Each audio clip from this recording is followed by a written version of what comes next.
Neville Goddard's warning to everyone, over 50 still waiting for money.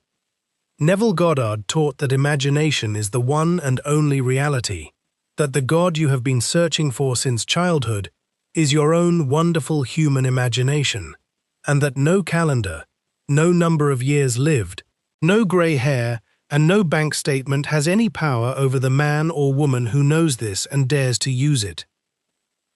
There is a small story tucked into the 13th chapter of Luke that Neville loved to open like a locked door. A man had a fig tree planted in his vineyard, and he came seeking fruit on it and found none. And he said to the keeper of the vineyard, "Behold, these 3 years I come seeking fruit on this fig tree, and find none. Cut it down. Why cumbereth it the ground?" And the keeper answered, "Lord, let it alone this year also, till I shall dig about it and dung it, and if it bear fruit, well, and if not, then after that thou shalt cut it down." Now hear this the way Neville would have you hear it. The vineyard is your own consciousness. The fig tree is the assumption you have been carrying about yourself and your money for 3 years, for 13 years, for 30 years. The man who says cut it down is the voice of the world, telling you that you are too old now, that your season for increase has passed. But the keeper of the vineyard is your own imagination pleading for one more season, one more true assumption, one more night of feeling it fulfilled before anything is cut down. And that keeper still speaks to you tonight. So let us plant something true right now. Say this with me. I am the one whose fig tree bears fruit in its appointed season. I am already living in the wealth I have been waiting for. Imagination creates my reality. Say it with me again. I am the one whose fig tree bears fruit in its appointed season. I am already living in the wealth I have been waiting for. Imagination creates my reality. If something in you just settled, if you felt that quiet click of recognition, type the words "It's done" in the comments right now. Let it be your first act of assumption before you hear a single key. Because the moment you write it, you are already practicing living in the end. The first key is this. Age is a state. It is not you. Neville taught that you are never your circumstance. You are consciousness itself moving through circumstance. And 50, 60, 70 are simply rooms you have wandered into and mistaken for your identity. The man who says I am 50 and it is too late has confused the room for the tenant. Imagination does not age. The I am within you that watched you at 5 years old is the very same unaged awareness watching you now. It has no birthday. It has no wrinkle. It has no fixed income. It only has the power to assume, and whatever it assumes and feels as true, it must express. Think for a moment of Sarah in the 18th chapter of Genesis, an old woman by every outward measure, laughing behind the tent door when she overhears the promise of a child in her old age. And the question that comes back to her is not a rebuke but a teaching. Is anything too hard for the Lord? And Neville would have you read Lord there, not as a distant king in the sky, but as your own imaginal activity, your own I am, asking you plainly, is anything too hard for your own consciousness? When it dares to assume without arguing back. Sarah laughed because she measured the promise against her body, against her years. But the promise was never addressed to her body. It was addressed to the deathless imagination that used her body as a temporary garment. So tonight, when the world whispers that your window has closed, remember that a window is not a truth. It is only a state, and you were never sentenced to live in it. You can walk into another room of consciousness called wealthy and prosperous and provided for, this very hour, simply by feeling that you already belong there.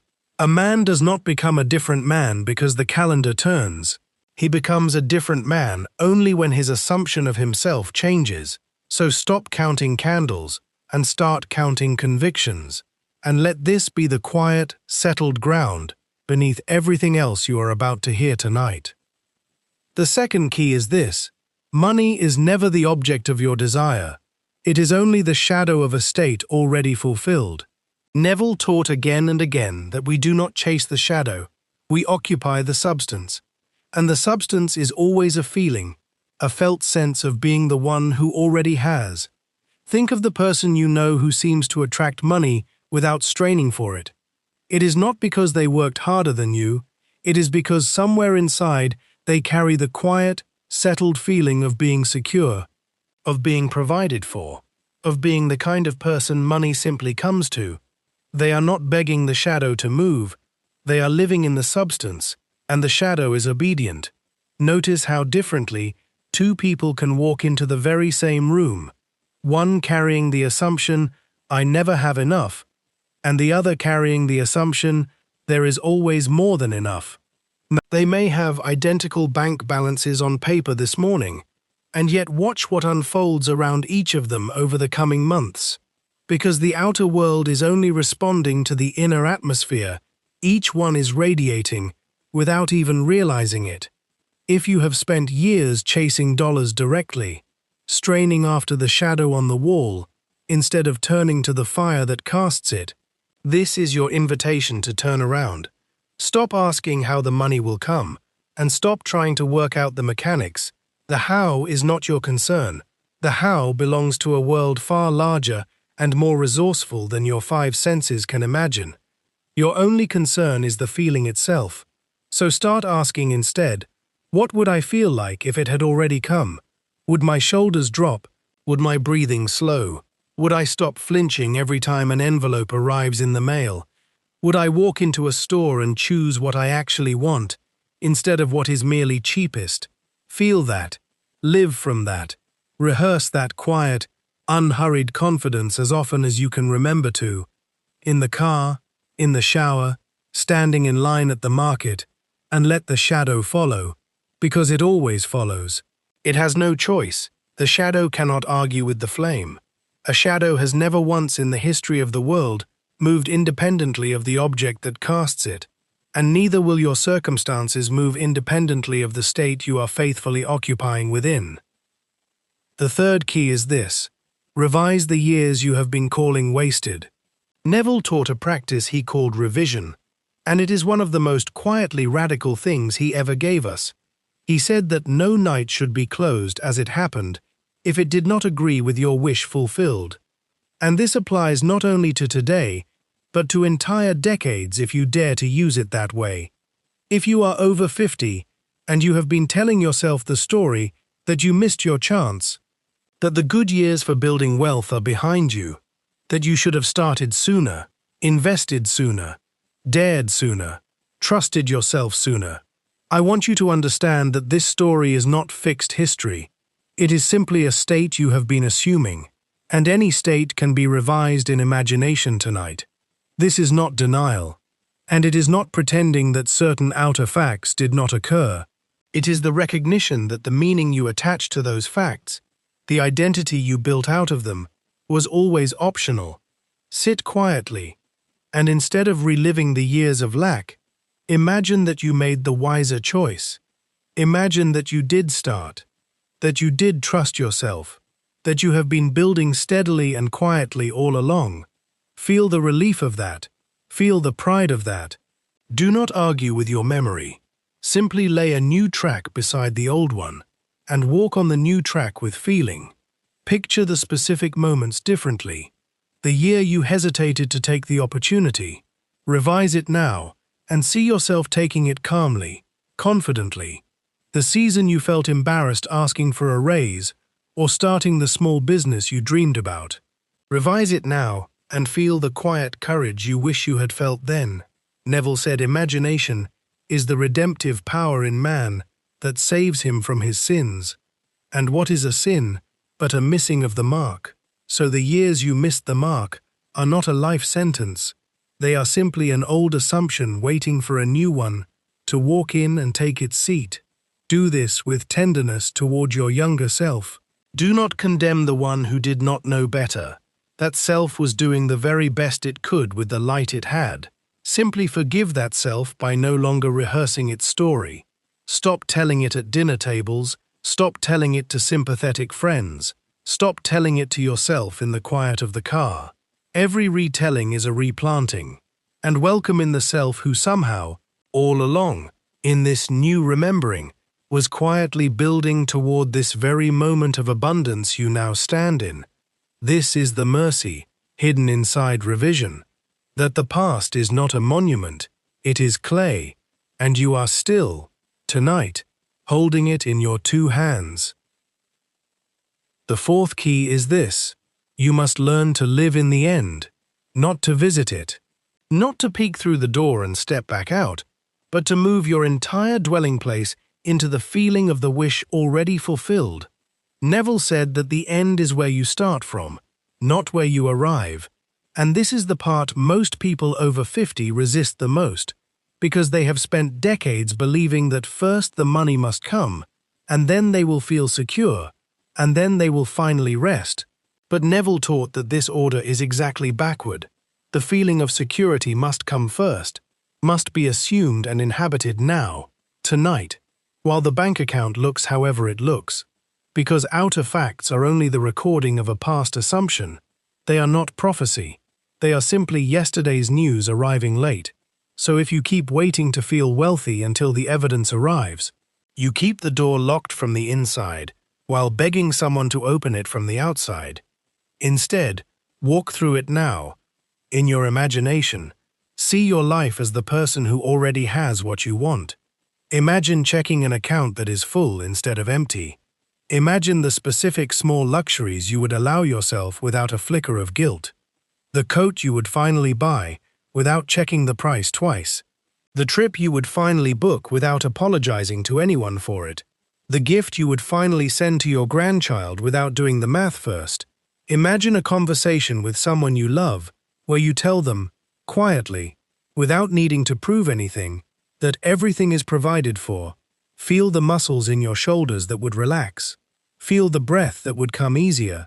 Feel the way you would walk into a room. Feel the particular ease in your voice when someone asks, "How are things?"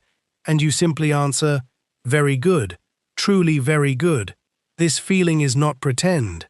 Neville insisted, it is the realest thing about you, because it is the activity of your own consciousness, and consciousness is the only reality there is.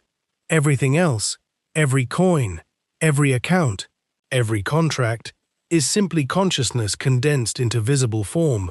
So live there, return to that inner room again and again throughout your day, especially before sleep, until it becomes more familiar to you than the old story of lack. At first the old story will feel more real. That is only because you have visited it longer and more often. Familiarity is not truth. It is only repetition.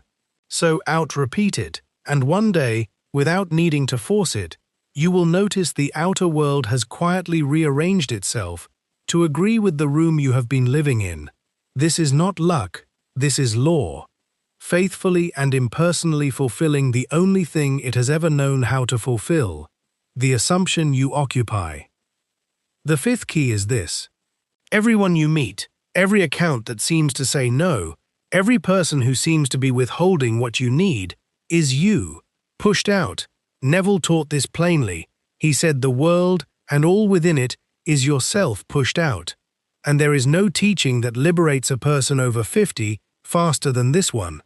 Because by now, you have likely built a long list of villains: the employer who let you go too early, the market that did not cooperate, the family member who did not help when you needed it, the years that seemed to conspire against you. And Neville would have you see every one of these not as an outside force acting upon a helpless you, but as a mirror obediently reflecting an inner assumption you were holding about scarcity, about being overlooked, about being too late. This is not meant to shame you. It is meant to hand you back your power, because if the world is you pushed out, then you do not need to reform the world. You do not need to convince the employer or negotiate with the market, or wait for a relative to finally understand you. You only need to change the inner conversation you are having about yourself, and the outer will follow as naturally as your reflection lifts its hand when you lift yours. Think of the mirror in your own bathroom. You would never scold it for frowning back at you. You would understand instantly that the frown began with your own face. And yet how easily we forget this same simple law the moment the mirror is made of people instead of glass. So ask yourself honestly what conversation you have been having on the inside about money and about your age. Have you been silently rehearsing, "It is too late for me. They will not hire someone my age. Opportunity favors the young. No one wants to lend to a person like me anymore." If so, you have been standing in front of the mirror making that exact gesture, and the mirror, faithful as it always is, has simply shown it back to you in the form of a closed door, a cold reply, a dismissive glance. Change the gesture, and I do mean change it deliberately, on purpose, the way you would straighten your collar before a photograph. Assume instead, I am the one experience has quietly prepared. I am the one whose timing is exactly right. I am welcomed. I am valued. I am trusted. And watch how the very people and circumstances that once seemed to close doors begin, without explanation, without argument, to open them. The world cannot help but agree with you. It has no opinion of its own. It is simply an obedient reflection, waiting patiently for you to change your face. The sixth key is this: use the state akin to sleep. Neville called this practice SATS, and he considered it the doorway of doorways, because in the moment just before sleep, the critical, argumentative faculty of the mind grows quiet, and imagination is left almost alone in the room, able to move freely without the usual guard standing at attention. This is why he taught that the few moments before sleep are more powerful than hours of daytime effort. In the daylight hours, the reasoning mind stands at the door checking every thought against the evidence of the senses. But at night, that guard grows drowsy, and imagination slips past unquestioned. For someone who has waited many years for money to change, this nightly practice is not optional. It is the tender daily discipline that turns a wish into a conviction. Here is how you use it. As you lie down, let your body go completely soft. Let your breathing slow. Let your jaw unclench. Let your hands rest open instead of curled. And instead of reviewing the day's disappointments, the unpaid bill, the disappointing phone call, the ache in your knees, construct one small scene that implies your wish is already fulfilled. Not a grand production, nothing elaborate, something brief and completely natural. Perhaps a friend saying, "I am so glad everything worked out for you financially," and you simply answering, "Thank you, yes, it really did." Feel the warmth of that exchange as if it is happening this very moment. Feel it in your chest, in your hands, in the corners of your mouth. Notice the small smile that wants to form. Let it form. And if your mind drifts back to the old worry, and it will, gently, without frustration, without scolding yourself, bring it back to the little scene, over and over, like walking a small animal back onto a path, patiently, without irritation. This is not a battle. It is a quiet, repeated redirecting. Do this until you drift into sleep still feeling it. Neville promised that whatever assumption you fall asleep in, you tend to wake up strengthened in, because sleep carries the impression down into the deeper layers of your being where it can do its true work unseen, below the reach of your daytime doubts. This is not wishful daydreaming. This is deliberate, disciplined use of the very state through which all your past conditions were unknowingly created. Every year of lack you have lived was also assumed, unknowingly, in some quiet, unattended moment before sleep. Only now you are creating on purpose. Now you are the deliberate gardener, instead of the sleepwalker scattering random seed. The seventh key is this: persistence is not optional. And this is the true warning inside tonight's teaching. Not that you are too old, but that you might, out of weariness, abandon the assumption exactly one night before it was going to bear fruit. Remember the keeper of the vineyard. Let it alone this year also, till I shall dig about it and dung it. That one more season is granted precisely because giving up too soon is the real danger. not the passing of years. Neville taught that most people fail not because imagination does not work, but because they assume the wish fulfilled for an hour and then spend the rest of the day and night rehearsing the old lack, and a house divided against itself falls. So the mind that says, "In the evening I am provided for," and then says in the morning, at the mailbox, at the bank statement, "Well, nothing has changed yet," is simply cancelling its own seed before it can root. Think of how many people give up on a diet the very week before their body would have shown the change, or quit an instrument the very month before their fingers would have found the ease. The pattern is the same everywhere. The harvest is always closest, right before it seems most delayed. If you are over 50 and have prayed and imagined before, and grown discouraged when results seemed slow, understand that the fault was never your age. It was the withdrawal of belief before the harvest. A farmer does not dig up the seed each morning to check if it is growing. He leaves it buried, undisturbed, trusting the process he cannot see. He does not stand over the soil wringing his hands. He goes about his other business, quietly confident. Do the same with your assumption. Plant it in feeling, cover it in confidence, and stop digging it up with doubt each time evidence is slow to appear. Persistence does not mean straining or gritting your teeth. It does not mean anxious repetition said through clenched fingers. It means calmly, patiently, returning to the feeling of the wish fulfilled every time you notice you have drifted from it. Again and again, gently, the way you would return a wandering thought during quiet prayer. And if you notice you have drifted 100 times in one day, simply return 100 times. There is no penalty for drifting. There is only reward for returning.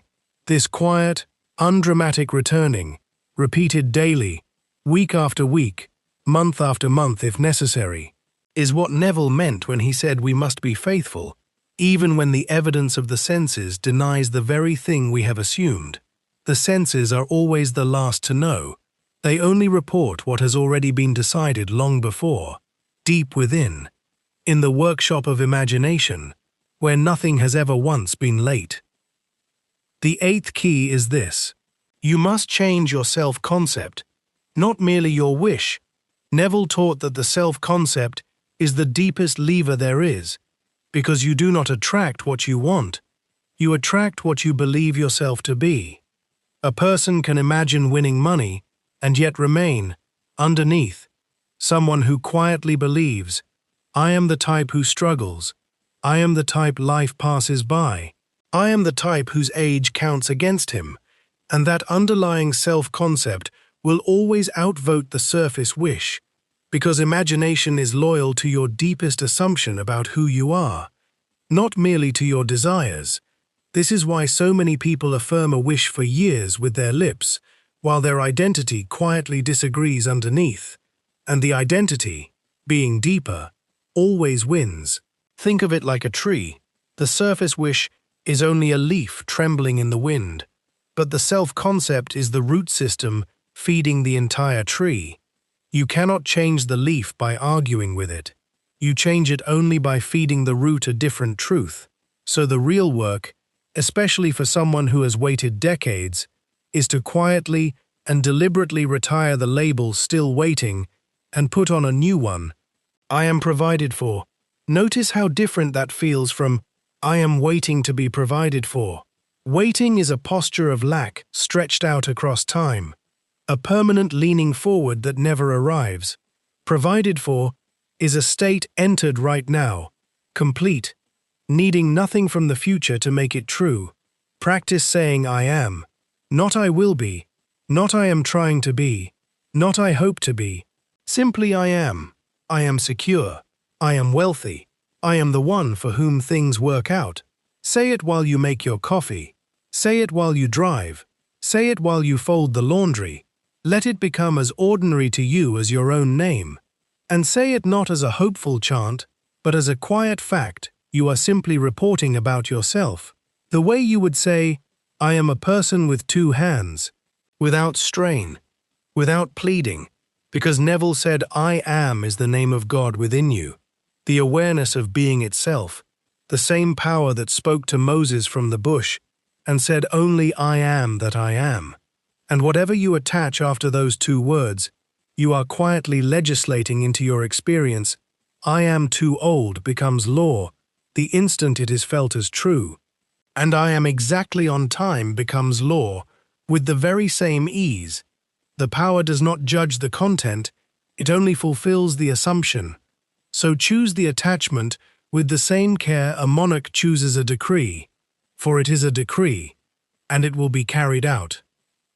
The ninth key is this, and it gathers every key before it. Time does not limit imagination. Imagination bends time. Neville taught that the fourth dimension, the world of imagination, is not governed by the clock and calendar the way the three-dimensional world seems to be. In imagination, there is no distance between 50 and any age you choose to feel. There is no distance between now and the fulfillment you are picturing. The only distance that ever existed was the distance created by doubt. And doubt is not a law, it is only a habit, a well-worn path in the mind that feels true simply because it has been walked so many times. But a habit can be abandoned the moment you choose to stop walking it. So when you hear the world say, "A person your age cannot rebuild, cannot start again, cannot expect abundance now," understand that the world is quoting a clock, and you serve a different authority altogether. An authority older than clocks, older than calendars, older than the concept of years itself. Recall again the fig tree in the story. Given one more season, not because seasons obey mercy alone, but because the keeper knew something the man with the axe did not. That fruit can arrive suddenly, out of what looks like its proper order, the moment the roots are finally fed. And recall Sarah again, laughing at a promise her body told her was impossible, and yet the promise cared nothing for her body's opinion. It was addressed to something in her that had no age at all. Your roots are fed the instant you begin, sincerely, nightly, quietly, to assume the feeling of already having what you have waited so long for. There is no cosmic rule that says a wish fulfilled at 55 takes longer to ripen than one fulfilled at 25. There is only the rule that whatever is assumed and felt as real must, sooner or later, express itself in the world you can touch. The clock cannot veto imagination. It never could. It only ever appeared to, because you handed it that authority without ever being asked to. So let this be the true warning beneath tonight's teaching. The danger was never your age. The danger was ever believing that time itself could overrule imagination. It cannot. It never could. It is only pretending. And the moment you stop believing the pretense, the fig tree, your fig tree, planted the day you were born, watered every single day since by every thought you have ever assumed as true, begins finally, quietly, to bear. Here is the whole picture. Age is only a state and not the truth of who you are. Money is the shadow that follows the substance of a feeling. Revision lets you rewrite the years you called wasted. Living in the end means feeling the wish fulfilled before the evidence appears. The world is only you pushed out reflecting your inner conversation back to you. The state akin to sleep is the nightly doorway, where impressions take root unseen. Persistence is refusing to dig up the seed the morning after you plant it. The self-concept is the deepest lever, and I am is the name you must guard carefully. And time itself has no authority over an imagination that has finally decided to stop waiting and start assuming. If you are ready to stop practicing this only in scattered moments and want a steady daily path to walk in, the way I do, into living in the end every single day until it becomes simply how you live, I have built something for exactly this, called the Wish Fulfilled Method. It is the next step for anyone over 50, or any age at all, who is finished waiting and ready to quietly, faithfully, occupy the feeling of the answered prayer as a daily practice. You will find it linked for you, and I would love to walk that road with you. Say this with me one final time. I am the one whose fig tree bears fruit in its appointed season. I am already living in the wealth I have been waiting for. Imagination creates my reality. There was never a warning about your age hidden in this teaching tonight. Only an invitation. The fig tree is still standing. The keeper is still asking for one more season. And you, right now, get to decide that this is finally the season it bears.